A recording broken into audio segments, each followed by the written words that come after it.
Welcome back to Newsday. Time now for a look back at the week in politics, and joining me live from Melbourne is Simon Breheny from the Institute of Public Affairs, and in Canberra, Simon Banks from Hawker Britain. A very good afternoon to you both. Thanks for joining me. Pleasure. Let's just start with your thoughts on this idea of a burqa ban, if we can. Of course, the Sky News Reach Tell poll has found that 43.6% of those surveyed were in strong support of the ban, and another 12.7% supporting the idea.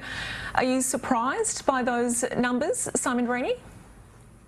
Look, frankly, no, I'm not. I think that a lot of people, when they see the burqa, feel a sense of being a bit uncomfortable, and I think that's really what they're expressing in this survey. I think, like in most areas where you poll people, you ask people particular questions, there's a lot that goes on behind the scenes, behind people's thinking, and whether they actually think that it should be banned by the government is something that's a little bit different to, I feel uncomfortable when I see someone wearing a burqa. And I think that that's the sentiment that's more likely to be being expressed here. But having said that, I think there are probably people too right around the country who feel very strongly about it and feel that in fact it should be banned, that there are security concerns, that there are other concerns that they think would only be addressed through the government stepping in and banning that particular piece of clothing. Yeah, you can certainly see why people would see it as perhaps being confronting, and as well some people seeing it as a symbol of the oppression of women. It is, though, only worn by a small percentage of the Muslim population, the full religious covering. Do you think, Simon Banks, that this debate has been perhaps a bit blown out of context? What have you made of the whole debate this week? Look, I mean, we're clearly having a broader debate about, how we tackle these issues. I think, unfortunately, it's wound up into debates around how we as a nation need to tackle terrorism. The reality is that there are mechanisms in place, whether you're wearing, a burqa or a bicycle helmet or motorbike helmet or other pieces of clothing that disclose your identity from people. There are certain times when you have to take them off. You certainly, if you come into the building I'm in now, in Parliament House, despite what the stunt that Pauline Hansons did towards the end of last week, you do have to be able to satisfy people about your identity. We all have to go through security clearances. Same's true if you go into a bank, by the way. So if you go into a bank, there's clearly, you have to take your motorcycle helmet off. I think they're all those sort of very practical issues. So I think some of the ways in which I think this debate around the burqa is being used, I think, are very unfortunate. I think, unfortunately, for many moderate members of the Muslim community who don't personally and would never wear the burqa, who don't like it themselves, they just see this as an attack on them. And as our national security agencies have also been very clear, we absolutely need the support of the Muslim community here in Australia if we're going to effectively tackle any risk or threat we have of terrorism.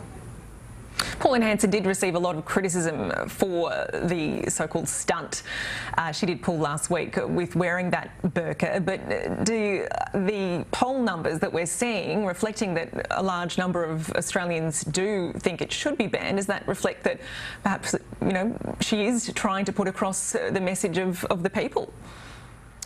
Well, yeah, I think that that's probably right. I think that there's a reason why Pauline Hansons chose to engage in this sort of conduct. I mean, it's a stunt. We all know that it's a stunt, but I think what she's trying to do is trying to represent a group of people who feel as though they're not represented by either of the major parties. And I think that someone pointed out last week on Sky that Cory Bernardi's eating away at Pauline Hansons One Nation's vote at the moment. So maybe this was an attempt to get back some of that vote that seems to be leaking away to the Australian Conservatives.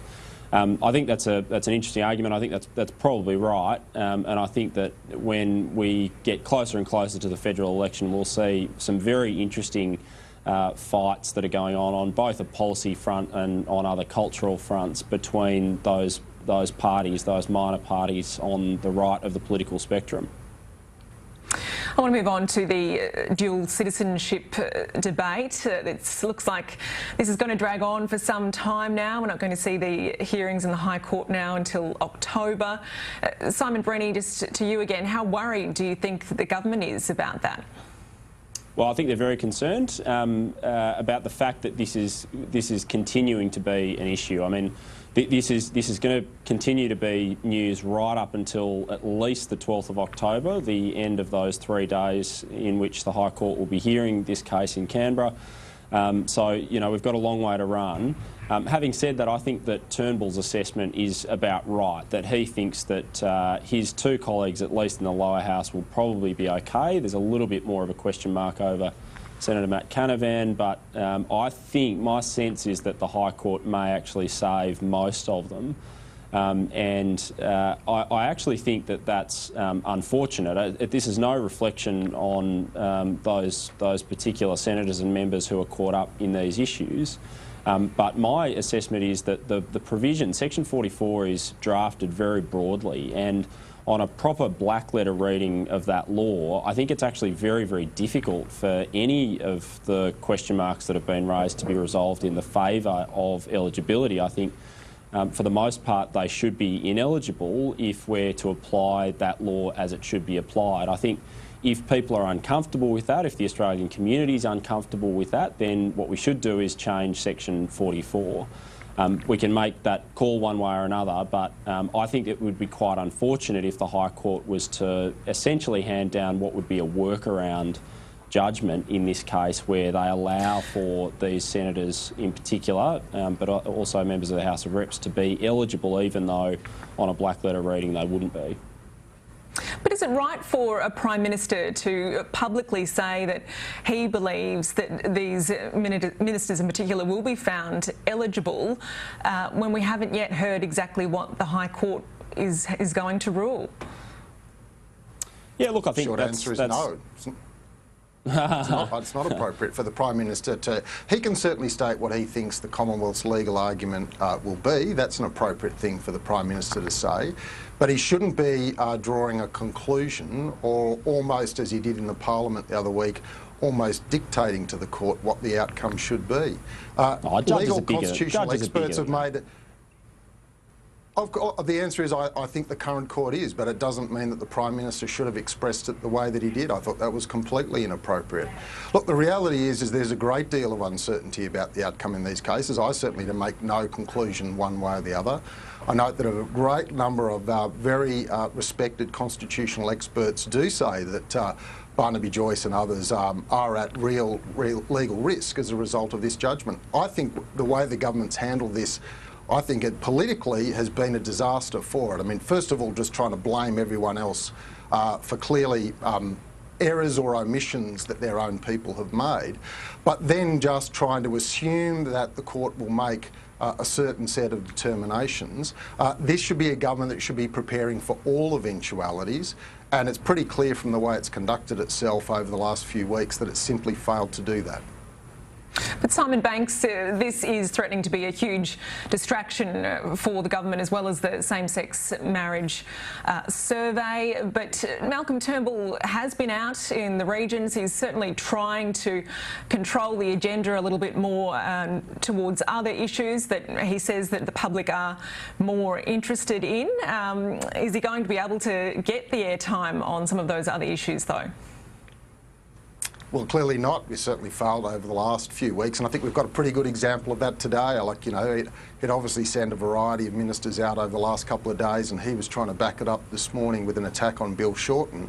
And it's turned into a big question mark about the conduct of Tony Abbott when he missed an important vote during the global financial crisis because basically he was too drunk.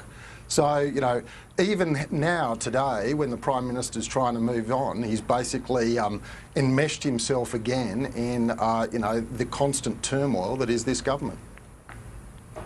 I was going to move on to that issue, in fact, actually, Simon Breheny, about Tony Abbott coming clean, I guess you could say, about not being in the right state to be able to vote for those GFC measures back in 2009. What are your thoughts on this? I mean, I guess it's not the sort of behaviour that we really should be encouraging, but do the public really care that much about this? It wouldn't have had any impact on the outcome, would it? Well, I think Australians aren't Puritans. They'll look at Tony Abbott's conduct in its totality, and I think they'll make an assessment about his character. Frankly, I think in the context of this particular discussion, this very honest, I have to say, confession from Tony Abbott, I think most people will see him as being a pretty normal human being. You know, too often I think politicians are seen as being very different from mainstream Australia. But I think there'll be a lot of Australians out there who... Just to pick you up on that point, Simon, Tony Abbott was asked about this by journalists back at the time, and he said that the question was impertinent. So he's only coming clean now. He didn't at the time. Well, yeah, sure. I mean, look, to be honest, you know, I don't think anyone's going to care. I mean, this is, you know, it's such a beltway issue. I think that it's an interesting one to bat around. It's interesting that Tony Abbott has confessed to it so many years later. But I think most Australians will look at this and think, look, you know, I've been in a similar situation. I've had a bit too much to drink. You know, we've all made mistakes. I think, frankly, the more that we can humanise our politicians, the more that we can see them as being regular people, rather than the Puritans that should be held up on a pedestal who never make any mistakes, you know, the better. I think this is a good thing, frankly, for political culture. I'd much rather more honest assessments and more insight into the human beings that are our elected representatives. All right, Simon Banks, your final thoughts on that? Well, I certainly think Tony Abbott, if this was all about being honest and open, should have been honest and open about this a long time ago. I don't think most Australians think it's acceptable. I mean, I don't mind people having a drink by any stretch of the imagination, but at the point at which it means you cannot actually conduct your work, I think Australians take a different view about that. And I think they're going to find it particularly hypocritical at the moment where the government is proposing to drug test welfare recipients and have impacts on their benefits if they can't turn up for a job interview, for example. But there's been no penalty, no punishment for Tony Abbott for this basically failure to do his job. All right, gentlemen, we'll have to leave it there. Thanks so much for your thoughts this afternoon. Great to get you on. Simon Banks from Hawker Britain and Simon Breheny from the IPA.